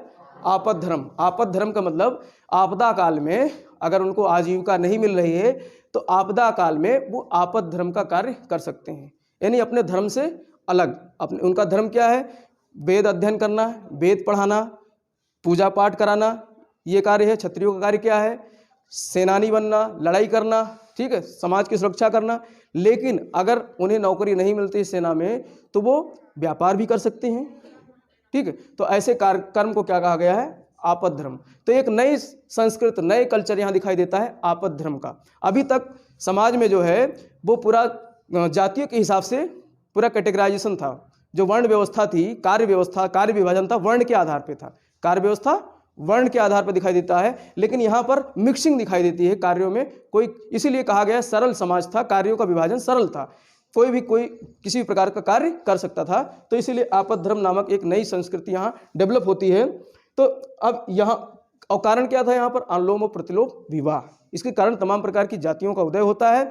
और इसीलिए जो है यहाँ पर कार्य व्यवस्था में इतना ज़्यादा मतलब विभाजन नहीं दिखाई देता स्पष्ट। सब प्रकार के लोग सभी प्रकार के कार्य कर सकते थे। गुप्त समाज की ये व्यवस्था थी, ठीक है। अब यहीं पर आगे देखोगे, जब ये कार्य करने लगेंगे, व्यापार करने लगेंगे, शूद्र अस्पृश्य व्यापार करेंगे, वाणिज्य करेंगे, कृषि करेंगे, तो ये इनके पास भी पैसा आएगा कि नहीं आएगा? जब पैसा आएगा तो समाज में सम्मान की बात सोचेंगे कि समाज में हमको सम्मान मिलना चाहिए। लेकिन समाज में इनको सम्मान नहीं मिल रहा था, समाज में इनको सम्मान नहीं मिल रहा था। तो इसी कारण बाद में 711-12 ईस्वी से शुरू होता है, 700 नहीं, हाँ उसी समय, उस समय से क्या होता है, भारत में जो है मुस्लिम आक्रमण शुरू हो जाते हैं। 711-12 से शुरू हो जाते हैं भारत में मुस्लिम आक्रमण। तो अब जब इनको अपने समाज में सम्मान नहीं मिल रहा है तो ये क्या बनने लगते हैं? मुसलमान बनने लगते हैं। तो भारत में इस्लामीकरण इसी वजह से होता है। आप इसके पहले देखा होगा, वैदिक संस्कृत के बाद में हिंदू धर्म में बहुत जटिलता आ गई थी। इसके कारण नए नए धर्म आए, जैन धर्म और बौद्ध धर्म। तो वहाँ तक तो सही था, जैन धर्म बौद्ध धर्म हिंदू धर्म से ही निकला हुआ एक नया धर्म था। तो लोगों का बौद्धीकरण हुआ, बुद्ध धर्म को बहुत सारे लोगों ने अपनाया। वो यही कारण था, सम्मान नहीं मिलना समाज में। और यहाँ भी सम्मान जब समाज में नहीं मिला तो इस्लामीकरण होने लगा। देश का क्या होने लगा? इस्लामीकरण। और मध्य भारत में आकर के अभी जो भारत में जो इस्लाम रह रहे हैं वो कौन है? हमारे ही सब पूर्वज हैं। कोई जो है कायस्थ रहा होगा, कोई बनिया रहा होगा, कोई कुछ रहा होगा, कोई कुछ रहा होगा, और वही सब अपना इस्लाम को स्वीकार करते चले गए। तो ये सब हम आगे पढ़ेंगे, मध्यकाल में पढ़ेंगे, ठीक। तो इस तरीके से समाज का विभाजन हो गया। अब जब समाज की बात करेंगे तो यहाँ पर समाज में हम लोग स्त्रियों की दशा का भी अध्ययन करेंगे, दास प्रथा का भी अध्ययन करेंगे। तो यहाँ पर जो है, जो दास प्रथा थी वो स्पष्ट रूप से दिखाई नहीं देती है। दास प्रथा स्पष्ट रूप से दिखाई नहीं देती जैसा कि पाश्चात्य सभ्यता में थी। रोमन वगैरह में, पश्चिम देशों में दास प्रथा स्पष्ट रूप से दिखाई देती है। मौर्य काल में चाणक्य ने अपने अर्थशास्त्र में 9 प्रकार के दासों की बात की है। 9 प्रकार के दास बताए हैं, और यहाँ पर 15 प्रकार के दास बताए गए हैं। कितने प्रकार के? 15 प्रकार के। और दास कौन बनते थे? सेना में बंदी बनाए हुए सैनिक, सेना में बंदी बनाए हुए सैनिक। और किसी ने ऋण ले लिया, ब्याज और ऋण मूलधन नहीं चुका पाया तो ऋणी व्यक्ति भी क्या बन जाता था? दास। लेकिन यहाँ पर अगर मान लेते हैं सेना को बंधन मुक्त कर दिया, तो दास से वो क्या हो जाता था? मुक्त हो जाता था, दासता से मुक्त हो जाता था। अगर मान लो ऋण लिया हुआ व्यक्ति ऋण चुका देता था तो दासता से मुक्त हो जाता था। तो यहाँ पर दास प्रथा हमको ज़्यादा कठोर नहीं दिखाई देती। इसीलिए फाहयान कहता है कि भारत में दास प्रथा नहीं थी। उधर हमने देखा था, मेगस्थनीज ने कहा था कि भारत में दास प्रथा नहीं थी, क्योंकि उसने तुलना कहाँ से की थी? यूनान से की थी। यूनान में तो स्पष्ट दास प्रथा थी। वहाँ दास का मतलब है कि एकदम बिल्कुल जो दास बन गए हैं उनको बेगारी करनी है, कोड़े मारने हैं, बिल्कुल पशुवत व्यवहार करना है। लेकिन भारत में ऐसी व्यवस्था नहीं थी। भारत में दास मुक्त हो सकते थे। तो लेकिन 15 प्रकार के दासों की यहाँ पर चर्चा होती है। संभवतः मनुस्मृति में बताया गया है 15 प्रकार के दास थे। तो दास प्रथा का इतना ज़्यादा यहाँ पर वो नहीं। अब स्त्रियों की बात करेंगे। देखो, स्त्रियों की दशा यहाँ पर बड़ी दयनीय होने लगी। स्त्रियों की दशा यहाँ पर धीरे धीरे दयनीय होने लगी। तो स्त्रियों की दशा दयनीय क्यों हो रही थी, इसके पीछे जो है हम लोग देखेंगे क्या क्या कारण थे स्त्रियों की दशा। सबसे पहली बात तो उपनयन संस्कार इनका बंद कर दिया गया। उपनयन संस्कार इनका क्या कर दिया गया? बंद कर दिया गया। उपनयन संस्कार बंद तो विद्या अध्ययन खत्म। विद्या अध्ययन खत्म तो बच्चे जैसे ही, बालिकाएं जैसे ही 12-13 वर्ष की हुई तो उनका क्या कर दी गई? शादी। तो बाल विवाह का प्रचलन हो गया। भाई उपनयन संस्कार से ही सारी चीज़ें जुड़ी थी। उपनयन संस्कार का मतलब ये था कि जो है आप पढ़ने के लिए अब जो है तैयार हो गए हो, अब आप जो है उपनयन हो गया आपका, तो पढ़ाई वढ़ाई करोगे। लेकिन जब उपनयन संस्कार स्त्रियों का खत्म कर दिया गया तो उसके बाद फिर उनको शादी करनी है, तो बाल विवाह का प्रचलन हमको गुप्त काल में दिखाई देता है। 12-13 वर्ष की आयु में बाल विवाह होने लगती थी। ठीक, और इसके अलावा सती प्रथा भी हमको दिखाई देती है। यहाँ पर सती प्रथा आपने देखा होगा, कहाँ दिखाई देता है सती प्रथा? 510 ईस्वी के एरण अभिलेख में, 510 ईस्वी के एरण अभिलेख में, 510 एडी के एरण अभिलेख में हमको दिखाई देता है। भानुगुप्त वाले, भानुगुप्त जो गुप्त शासक था, ठीक है, उसमें उसका जो गोपराज जो उसका सेनापति मित्र था, उसकी पत्नी जो है सती हो जाती है। तो सती प्रथा भी हमको कहीं ना कहीं दिखाई देती है। तो ये सती प्रथा के कारण भी जो है यहाँ पर ये स्त्रियों की दशा दयनीय दिखाई देती है। यहाँ पर जो है हमको देवदासी प्रथा दिखाई देती है। कौन सी प्रथा? देवदासी प्रथा। देवदासी प्रथा के साथ वैश्याओं को भी यहाँ पर देखा गया है। वैश्याएँ भी थी, मतलब गणिकाएँ, वैश्या मतलब गणिकाएँ। तो ये सब स्पष्ट रूप से हमको दिखाई देती हैं। देवदासी का मतलब होता है मंदिरों में जो बालिकाएँ हैं उनको नृत्य गान के लिए रखा जाता था मंदिरों में, ठीक है। और मंदिर यहीं से बनने लगे हैं, गुप्त काल में ही मंदिर कल्चर आया है। तो मंदिरों में देवदासियों को रखा जाता था। ऐसा माना जाता था कि भगवान प्रसन्न होंगे जब नृत्य करेंगे ये।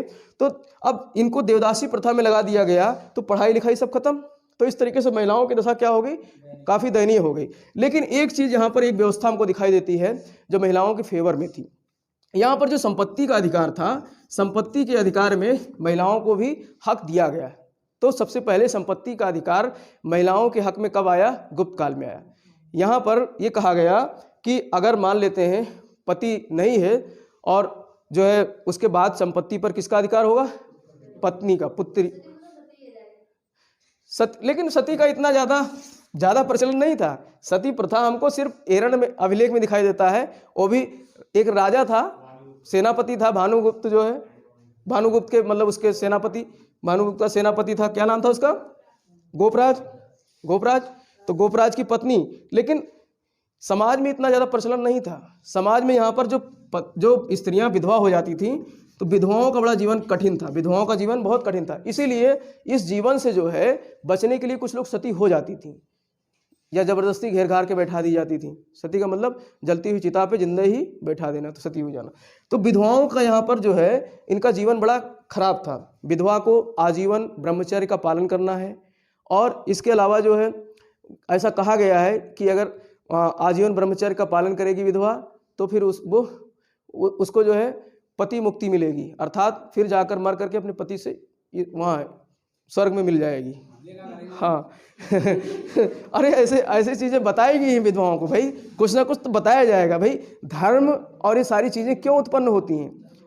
मैंने बताया कि धर्म की उत्पत्ति 2 कारणों से होती है, या तो भय से होगी या फिर श्रद्धा से होगी, आस्था से होगी, ठीक है। तो भय से कैसे होगी? जैसे हमने बहुत देर समय तक बारिश होने लगी, बारिश बंद नहीं हो रही, तो भय उत्पन्न हो गया हमारे अंदर। नहीं, तो हमने इंद्र देवता की पूजा शुरू कर दी इंद्र देवता की पूजा। और परीक्षा में जो है परीक्षा आ गई, हाँ, तो वहाँ पर हम क्या करेंगे भैया? जो है अगरबत्ती लगा कर जाएंगे, तो भय है ना परीक्षा में फेल होने का, ठीक है। आपने एक मूवी देखी होगी, कौन सी? पीके नाम था ना, पीके मूवी देखी होगी। देखो मूवी वगैरह देखना चाहिए, मैं तो टाइम निकाल करके देखता रहता हूँ। मूवी भी समाज का दर्पण है। आज के समय में जो कुछ समाज में घटित होता है, जो उसके मतलब मूवी बनाने वाले, जो उसके डायरेक्टर वगैरह होते हैं, लेखक वगैरह जो होते हैं, जो लिखते हैं उसकी वो स्क्रिप्ट वगैरह तैयार करते हैं, तो समाज से ही तो तैयार करते हैं सब कुछ। तो जो भी अभी रेड पड़ा है ना, उसमें वो पकड़े गए हैं, बहुत सारे पैसे निकले हैं। इसके पहले एक मूवी आ गई थी, अनिल कपूर की शायद मूवी थी ना, किसकी थी, जिसमें रेड ही नाम था उस मूवी का, अजय देवगन की थी। हाँ, अजय देवगन की थी, रेड मूवी, रेड का नाम था। तो देखो वो दिखाई दिया। अब आज के समय में कितने करोड़ों रुपए निकले जो है एक व्यक्ति के घर में, जो है इस तरीके से, मतलब बाथरूम खोद रहे वहाँ भी निकल रहा है, किचन खोद रहे वहाँ भी निकल रहा है, सब जगह पैसे निकले, 100 करोड़ के आसपास पैसे निकले। तो इस तरीके से जो है, इसीलिए मूवी वगैरह टाइम निकाल कर देखना चाहिए।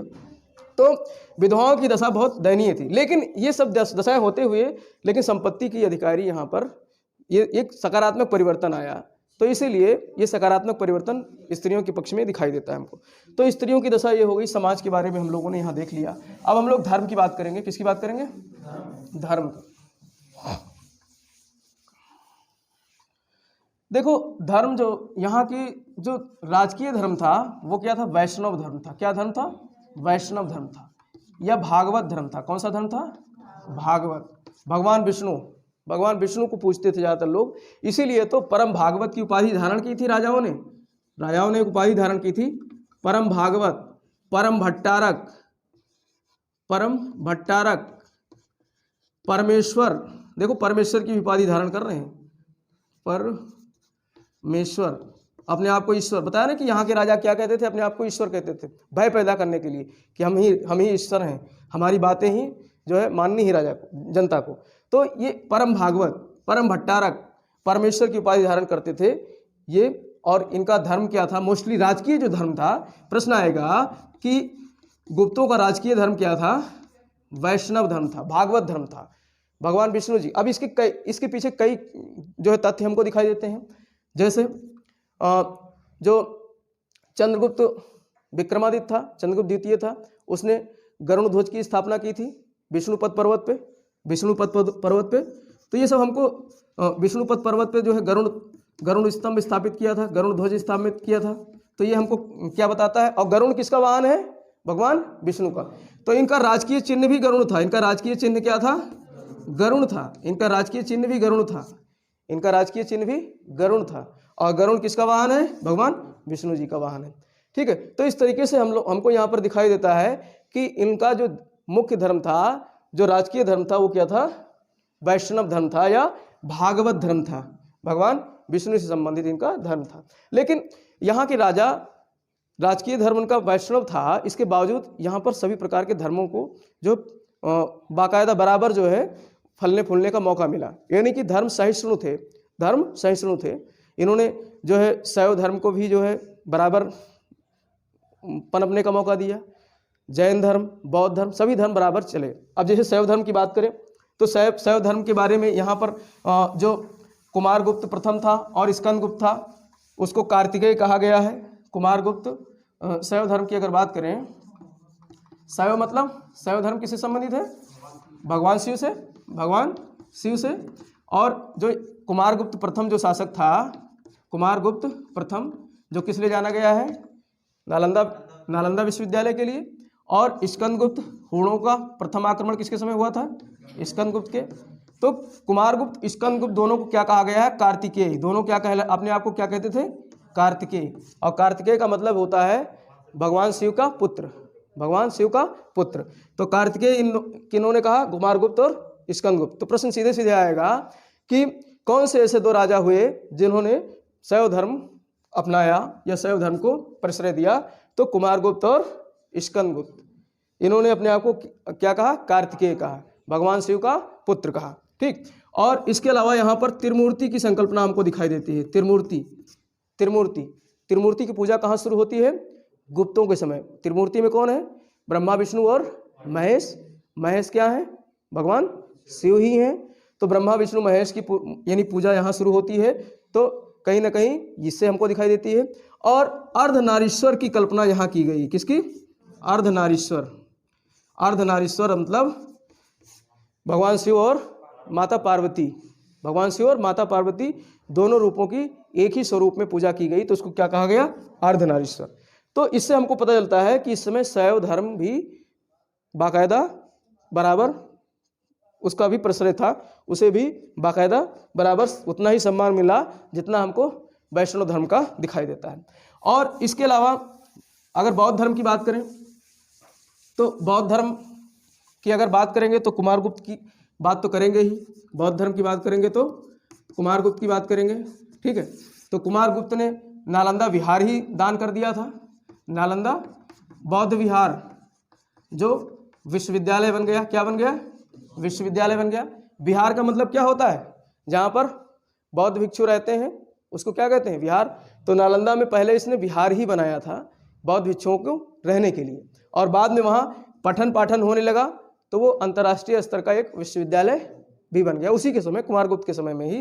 क्योंकि इसके लिए इसने क्या थी, जमीन दान की थी, बौद्धों के लिए भूमि दान की थी कि इस पर जो है नालंदा विहार बनाओ, बुद्ध लोग, महात्मा बुद्ध के फॉलोअर्स यहाँ रहे, बौद्ध धर्म के अनुयायी, और यहाँ पठन पाठन का कार्य करें। तो इसीलिए नालंदा विश्वविद्यालय को स्थापित करने का श्रेय किसको जाता है, कुमारगुप्त प्रथम को।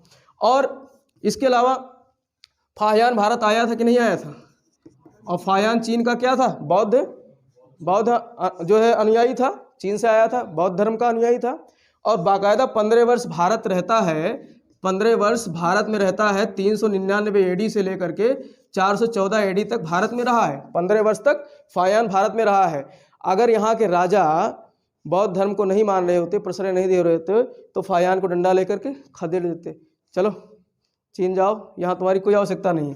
लेकिन फाहियान का यहाँ सम्मान किया गया, उसको बाकायदा जो है अपने मंत्री परिषद में बैठने की व्यवस्था की गई, सब कुछ राजकीय सम्मान दिया गया, ऐसा कुछ नहीं था। फाहियान रहा है, 15 वर्ष तक भारत में अध्ययन किया है, नालंदा जैसे विश्वविद्यालय में रहकर पढ़ाई की है, ठीक है। तो इस तरीके से फाहियान का बहुत ज़्यादा यहाँ पर जो है उसकी देख रेख की गई। और इसके अलावा मथुरा, देखो मथुरा एक हमारा ऐसा जो है शहर है कि यहाँ पर आपको बौद्ध धर्म का भी केंद्र मिलेगा, जैन धर्म का भी केंद्र मिलेगा, वैष्णव धर्म का भी केंद्र मिलेगा, शैव धर्म का भी केंद्र मिलेगा। सभी धर्मों का केंद्र हमको कहाँ मिलता है, मथुरा में। तो मथुरा एक बहुत बड़ा केंद्र था, ठीक है, किसका, बौद्ध धर्म का। इसके अलावा कौशाम्बी भी बौद्ध धर्म का केंद्र था, कौशाम्बी भी उस समय बौद्ध धर्म का केंद्र हुआ करता था, ठीक है। तो इस तरीके से हमको जो है बौद्ध धर्म के ये कुछ केंद्र यहाँ पर दिखाई देते हैं। और इसके बाद बहुत सारे आचार्य भी हुए हैं बौद्ध धर्म के, जो इस समय गुप्तों के समय में रहे हैं। आचार्यों में जैसे एक हुए हैं आपका क्या नाम है, आर्यदेव, एक हुए हैं आर्यदेव, इस तरीके से कई आचार्य हुए हैं। तो कई प्रकार के आचार्य भी हुए हैं बौद्ध धर्म के, जो उनको बाकायदा इस समय के राजाओं ने प्रश्रय दिया है। तो इससे हमको पता चलता है कि इस समय बौद्ध धर्म भी जो है उसको भी संरक्षण प्राप्त था। बौद्ध धर्म के साथ साथ में जैन धर्म की अगर बात करें तो जैन धर्म पे यहाँ पर बहुत सारी टीकाएँ लिखी गई हैं, जैन ग्रंथों पर बहुत सारी टीकाएँ लिखी गई हैं। टीका और टिप्पणी क्या चीज़ होता है, टीका और भाष्य, ठीक है। टीका का मतलब ये होता है जैसे कोई मूल ग्रंथ है, कोई मूल किताब है, कोई मूल ग्रंथ है, लिखी गई है, फिर उसको पढ़ करके उसकी कुछ बातों को अपने विचार से लिखना, अपने विचार से उसकी बातों को लिखना, वो क्या कहलाता है, टीका कहलाता है। जैसे अर्थशास्त्र चंद्रगुप्त के प्रधानमंत्री ने लिखा था, चाणक्य ने अर्थशास्त्र। अब अर्थशास्त्र को आप समझ करके उसको अपनी भाषा में लिखो, तोड़ो मरोड़ो, तो उसको क्या कहेंगे, टीका कहेंगे या भाष्य कहेंगे। तो ऐसे बहुत सारे भाष्यकार और टीका जो है लिखे गए जैन ग्रंथों का भाष्य और टीकाएँ इस समय बहुत सारी लिखी गई। कब, गुप्त के समय में, ठीक। और इसके अलावा जो है इस समय मथुरा तो केंद्र था ही, मथुरा के साथ साथ में जो है आपका वल्लभी, मथुरा के साथ साथ में वल्लभी भी जो है जैन धर्म का केंद्र था। जैसे भारत का नक्शा बनाएं तो वल्लभी कहाँ है, गुजरात में है। वल्लभी कहाँ है, गुजरात में है। ये यहाँ पर तो मथुरा है, यहाँ पर क्या है, मथुरा है, और यहाँ पर क्या है, वल्लभी है, यहाँ पर वल्लभी है। वल्लभी और मथुरा जो थे ये श्वेतांबर संप्रदाय, श्वेतांबर, भाई जैन धर्म के दो संप्रदाय थे, श्वेतांबर और दिगंबर। तो श्वेतांबर संप्रदाय के लोग कहाँ हमको दिखाई देते हैं, मथुरा में और वल्लभी में। गुजरात के वल्लभी में और उत्तर प्रदेश के मथुरा में कौन थे, श्वेतांबर, ठीक है। और दिगंबर हमको दिखाई देते हैं पुंड्रवर्धन में। कहाँ दिखाई देते हैं, पुंड्रवर्धन, जो कि उत्तरी बंगाल वाला क्षेत्र है, यहाँ ये क्या कहलाता है, पुंड्रवर्धन। तो प्रश्न आएगा पुंड्रवर्धन कहाँ है, पुंड्रवर्धन कहाँ है, उत्तरी बंगाल को क्या कहा गया था, पुंड्रवर्धन। और पुंड्रवर्धन किसका केंद्र था, दिगंबरों का। किसका केंद्र था, दिगंबरों का, ठीक है। तो पुंड्रवर्धन दिगंबरों का केंद्र था। मथुरा और वल्लभी जो है किसका केंद्र था, श्वेतांबर का केंद्र था। तो इस तरीके से जैन धर्म को भी यहाँ पर प्रश्रय मिला था, राजाश्रय मिला था, राजाओं ने उनको भी पालित पोषित किया था, ऐसा जो है दिखाई देता है हमको। तो ये धर्म की बात हो गई। अब हम लोग अर्थव्यवस्था की बात करेंगे। कितना टाइम हो गया देखना, चलो 10 मिनट में खत्म हो जाएगा। अब अर्थव्यवस्था की हम लोग बात करेंगे।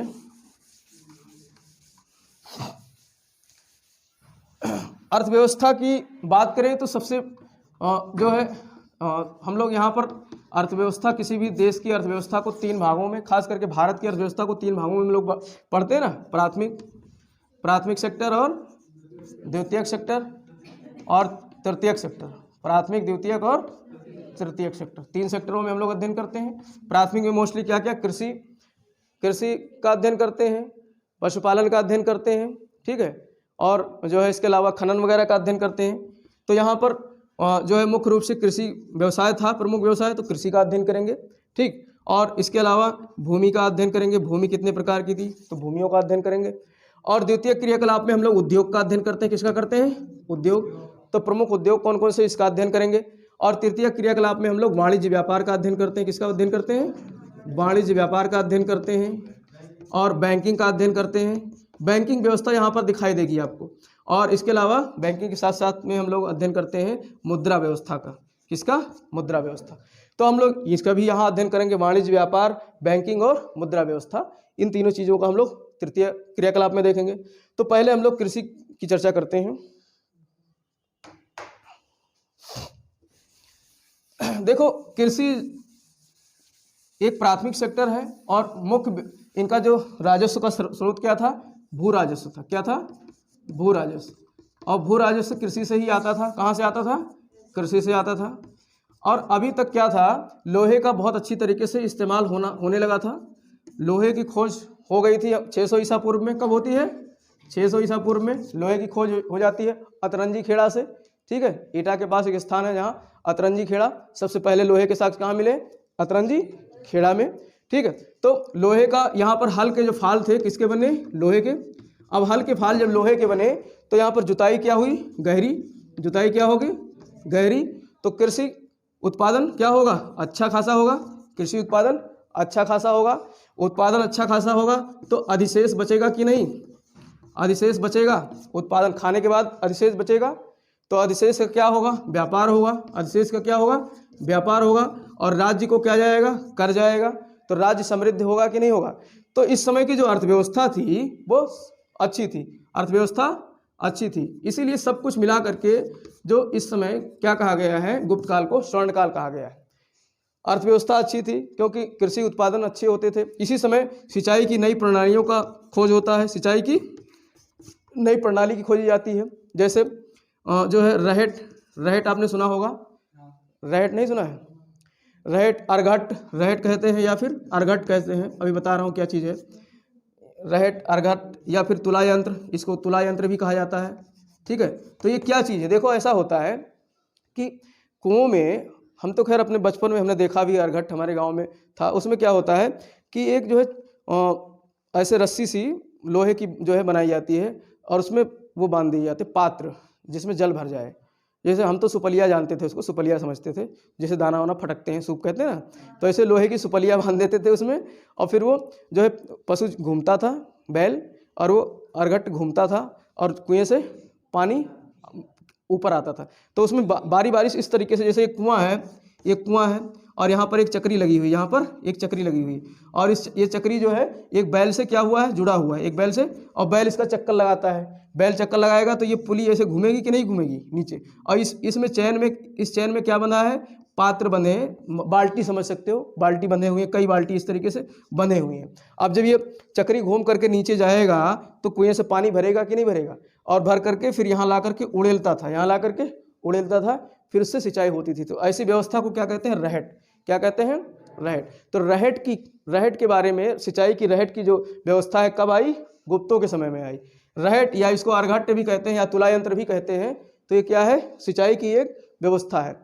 सिंचाई बढ़िया थी, लोहे के हल किए जा रहे थे, तो कृषि उत्पादन बढ़िया हो रहा था। और फसलों की बात करें तो गेहूँ, चावल, जौ, सब फसल, कपास, सारी फसलों का उत्पादन, गन्ना, सब फसलों का यहाँ उत्पादन होता था, ठीक। अब भू राजस्व की बात करेंगे। मुख्य हमारा मुद्दा क्या है, भू राजस्व। ये सब हम लोग प्राथमिक सेक्टर की बात कर रहे हैं, किसकी, प्राथमिक सेक्टर की। देखो भू राजस्व की बात करें तो भू राजस्व जो था वो कितना लिया जाता था, 1/4 से 1/6। और भू राजस्व को यहाँ पर क्या कहा गया है, भाग कहा गया है। क्या कहा गया है, भाग। अब भाग दो प्रकार से होते थे। चूँकि ज़मीन किसका होता था? राजा की। ज़मीन किसकी होती थी? राजा की। और राजा की ज़मीन पर खेती करोगे तो आपको क्या देना पड़ेगा? कर देना पड़ेगा। उसी को क्या कहते थे? भू राजस्व। कर से मतलब खेती से कर इकट्ठा होकर के कहाँ जमा होता था? भू राजस्व से, यानी भूमि से प्राप्त राजस्व। ठीक, तो यहाँ पर जो भूमि के कर थे वो दो प्रकार के थे। एक था उदरंग, एक था उदरंग। एक क्या था? उदरंग, और एक था ऊपरी कर, एक था ऊपरी कर। उदरंग क्या है? जो स्थायी काश्तकार जो होते थे, जो परमानेंट खेती करते थे। आज भी स्थायी कार्यकार होते हैं, काश्तकार होते हैं, स्थायी रूप से खेती करते हैं। तो उनसे क्या लिया जाता था? उदरंग। उनसे जो टैक्स लिया जाता था उसको कहते थे उदरंग। स्थायी काश्तकारों से ली जाने वाली टैक्स क्या कहलाती थी? उदरंग। और जो अस्थायी काश्तकार होते थे, अस्थायी किसान होते थे, अस्थायी कृषक होते थे, उनसे क्या लिया जाता था? ऊपरी कर। उनसे क्या लिया जाता था? ऊपरी कर। तो दो प्रकार के टैक्स हमको यहाँ पर दिखाई देते हैं, उदरंग और ऊपरी कर। और ये कितना था? 1/4 से लेकर के 1/6 से। अब कौन सा बड़ा है? 1/4 बड़ा है कि 1/6 बड़ा है? 1/6 बड़ा है? 4 बड़ा है। 6 यहाँ बड़ा जरूर है लेकिन 4 बड़ा होगा, क्योंकि ये एक हिस्से का 4 भाग हो गया और एक हिस्से का 6 भाग हो गया। ठीक है, थोड़ी बहुत गणित हमको भी आती है। ये एक बटे, ठीक।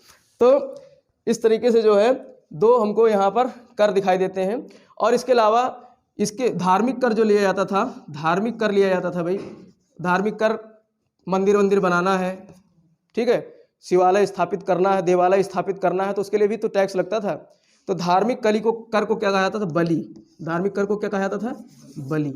धार्मिक कर को कहा जाता था बलि। बलि देना वाला बलि देना नहीं, बलि कर से संबंधित है। हम लोग शुरू से पढ़ते आ रहे हैं, बलि किससे संबंधित है? कर से संबंधित है। तो धार्मिक कर को क्या कहा गया है? गुप्त काल में बलि कहा गया है। उदरंग स्थायी कर, ऊपरी कर अस्थायी कर, अस्थायी काश्तकार से लिया जाने वाला कर ऊपरी कर, स्थायी कार्यकार काश्तकार से लिया जाने वाला कर उदरंग कर। ठीक है, तो इस तरीके से ये कर की हमको व्यवस्था दिखाई देती है। और कर का जो कहाँ हमने पढ़ा था भाई? राजस्व कहाँ गया? महामंडाधिकृत। महामंडाधिकृत ये राजस्व इकट्ठा करता था। क्या कहलाता था? महामंडाधिकृत। ठीक है, ये राजस्व का बड़ा मंत्री होता था, राजस्व मंत्री कह सकते हो। जैसे आज के समय में नहीं होते रेवेन्यू मंत्री, रेवेन्यू मिनिस्टर, उसी तरीके से राजस्व मंत्री महामंडाधिकृत कहलाता था। तो इस तरीके से भू राजस्व की व्यवस्था थी। ये क्या थी? भू राजस्व की व्यवस्था। अब लोग उद्योग की बात करेंगे। उद्योग कैसा था?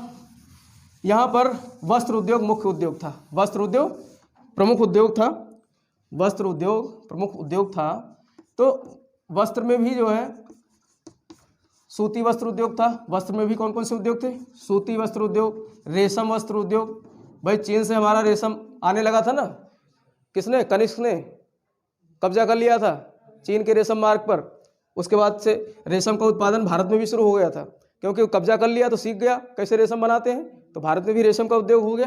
तो रेशम उद्योग भी था, सूती वस्त्र उद्योग था, ऊनी वस्त्र उद्योग भी था, लिनन का वस्त्र उद्योग था, लिनन के भी कपड़े दिखाई देते हैं। ठीक है, तो इस तरीके से ये सब वस्त्र उद्योग थे, इस समय पनप रहे थे। ठीक है, वस्त्र उद्योग के साथ साथ में धातु उद्योग भी थे। वस्त्र उद्योग के साथ साथ में धातु उद्योग भी दिखाई देता है। क्योंकि यहाँ पर सिक्के 3 प्रकार के जारी हुए हैं, सोने के, चांदी के और तांबे के। ठीक है, तो अब ये सिक्के जारी किए जाएंगे तो धातुओं के ही तो बनाए जाएंगे। सोना क्या है? धातु है। चांदी क्या है? धातु है। ठीक है, तो इस तरीके से इन धातुओं के लिए भी तो उद्योग होगा, जहाँ पर इसको गलाया जाएगा। भाई इस समय सोने को गलाकर, चांदी को गलाकर सिक्का बनाया जाता था। मैंने बताया ना कि इसी समय ढाल करके सिक्के बनाए जाते थे। गुप्तों के समय से ही, मतलब कुषाणों के समय से, उस समय, बल्कि कुषाण क्या, जब हिंद देवन आए तो उस समय हमारे यहाँ सिक्के की क्या व्यवस्था शुरू हुई? ढाल करके। तो अब यहाँ पर धातु उद्योग विकसित होगा कि नहीं विकसित होगा? तो धातु उद्योग, यहाँ लोहा उद्योग भी था, क्योंकि लोहे के सामान बनते थे। ठीक है, और इसके अलावा सोना गलाने के लिए सोने के बहुत आभूषण बनाए जाते थे, तो स्वर्ण उद्योग भी था, चांदी के भी बहुत सारी चीज़ें बनाई जाती थी, वस्तुएं और सब। तो इस तरीके से धातु उद्योग विकसित था। इसके अलावा पत्थर के बहुत सारे सामान बनाए गए, पत्थर के बहुत सारे सामान बनाए गए। तो पत्थर तराशने का उद्योग था, पत्थर उद्योग भी था, यहाँ पे दिखाई देता है। लकड़ी के जलियान बनाए गए, क्योंकि यहाँ पर जो है 2 प्रमुख बंदरगाह हमको दिखाई देते हैं। 2 प्रमुख बंदरगाह हमको दिखाई देते हैं, एक ताम्रलिप्ति और एक भड़ौज। एक ताम्रलिप्ति और एक भड़ौज। ताम्रलिप्ति कहाँ है? बंगाल में। ताम्रलिप्ति कहाँ था? बंगाल में। और भड़ौज कहाँ है? गुजरात में।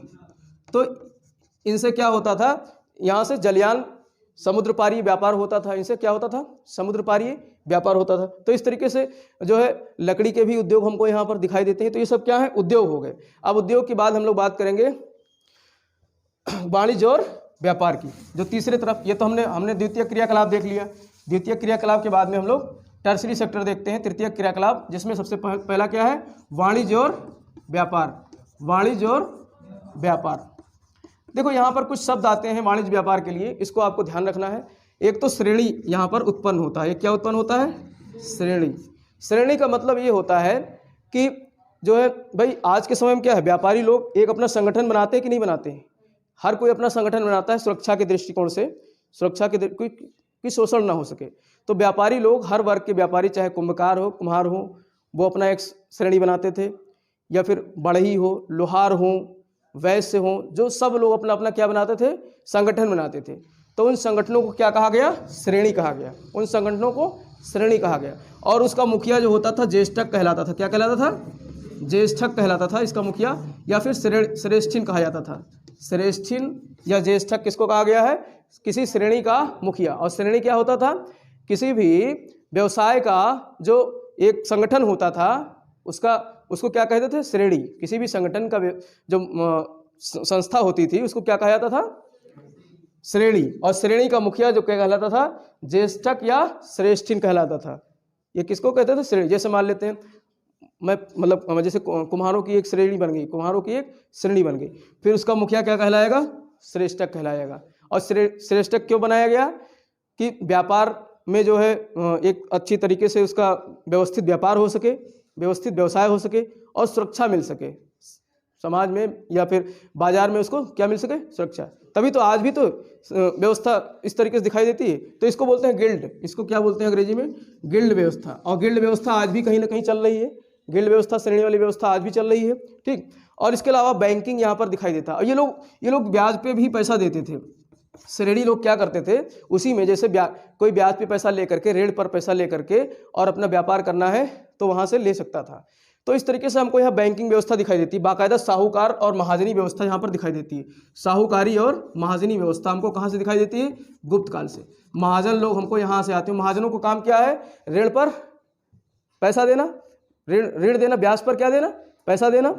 और यहाँ पर जो इन्होंने ब्याज लगाई 15% और 20% लगाई, 15% और 20% जो ब्याज लगाया, 15% और 20%। 20% उसके लिए लगाया जो समुद्र पारी व्यापार करना चाहते थे। तो उनको 20% सालाना जो है क्या देना पड़ता था, ब्याज देना पड़ता था।